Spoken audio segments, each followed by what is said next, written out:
relationship between art and music is more important than ever. Visual art plays a fundamental role in the way a musician shares their story and connects with their fans.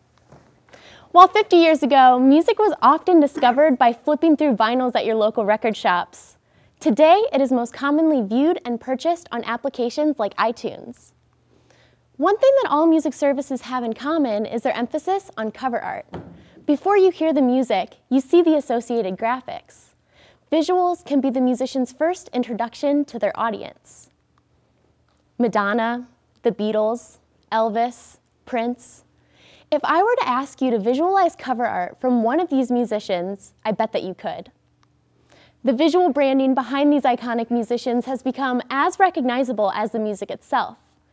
The use of powerful graphics come together with the music to create a more full-body experience for the viewer. Just like the music, the associated art will become ingrained in us.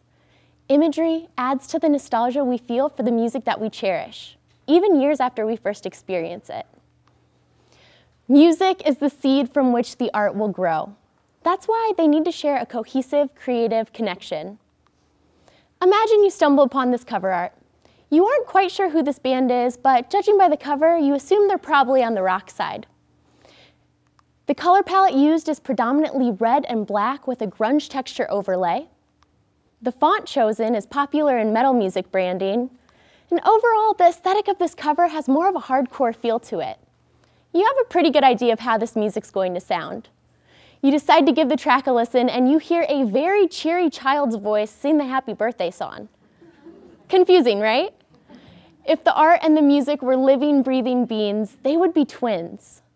Without this connection, the audience may be left feeling confused or uninterested. Visuals can make or break the way the audience accepts the work as a whole. Translating music into visual art is a lot of work. Before the creative team can get started, there's some initial goals for the musician and their brand that need to be established. It's during these creative strategy sessions that the artist will get a better understanding for the musician and their music. The start of it all, developing the brand. Who is the musician? What is their aesthetic and style? And how can we utilize compelling graphics that will capture and engage the audience? Now more than ever, musicians have the power to be involved in the creative process of their brand.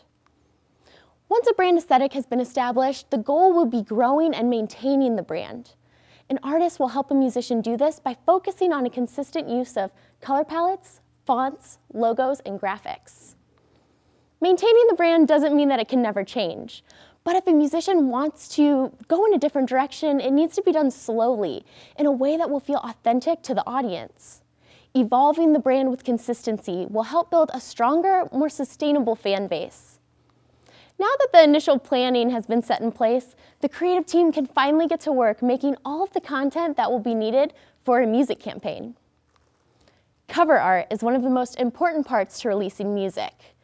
These designs will become the face of the single, EP, or album, and will also help set the creative tone for the treatments used in all of the other graphics.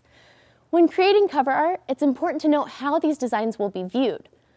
While some cover art will be blown up to the size of a vinyl or a billboard, the majority of viewers will be seeing this design in a very condensed format on their cell phones. An artist will need to understand how these designs will translate both large scale and small scale. This is especially important for when the design jumps from the digital world to the physical world. Here is an absolutely fascinating example of album packaging. The late Mac Miller and his team created this physical design that pushed the boundaries of art and product. It was a cereal box that included cereal, a bowl, spoon, placemat, and CD. It's unique and creative examples like this that show just how inventive and daring musicians and artists can be when it comes to promoting music. Now it's time for the art and the music to come to life before our eyes. Performance and background art will accompany the musician for live performances and is needed for concerts and touring. The most unique experience I've had creating background art was for a performance that was on The Late Show with Stephen Colbert. The Late Show was filmed at the Ed Sullivan Theater in New York City, and while graphics are created to go behind the musician for the TV audience to enjoy, they also project corresponding art onto the cathedral-style ceiling to give the live studio audience an even more in-depth experience into the performance. Another great way to involve the fans and give them a platform to show their support is through merchandise. Merchandise is marketing for a musician, but it's also a special keepsake for the fans. It's a physical representation of the musician that they can take with them everywhere they go. It makes them feel like they're a part of the journey. Merchandise can spark communication and community between the fans, but it also becomes a way for them to express themselves. Here's an example of a fan who got one of the designs I created for a musician tattooed on them.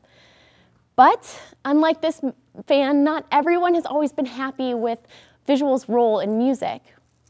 In the early 80s, when MTV first pushed the importance of the music video, critics argued that these designs would distract and hinder the imagination of the audience. We found that to be quite the contrary. The growth of MTV's popularity throughout the 80s and 90s showed us that visuals can be crucial in engaging the imaginations of a younger audience. As society grows, music and art grow with it, and so does the relationship with one another. Art's role in music is more important than ever, not just in the way that a musician will market themselves, but in the way that we, the fans, experience the music. So, what's next? Gather your friends and have conversations. Listen to music and talk about the art. Discover new bands and watch music videos that make you feel something. Cultivate a new appreciation for the storytellers who are bringing the essence of the human experience to life with sound and color. Thank you.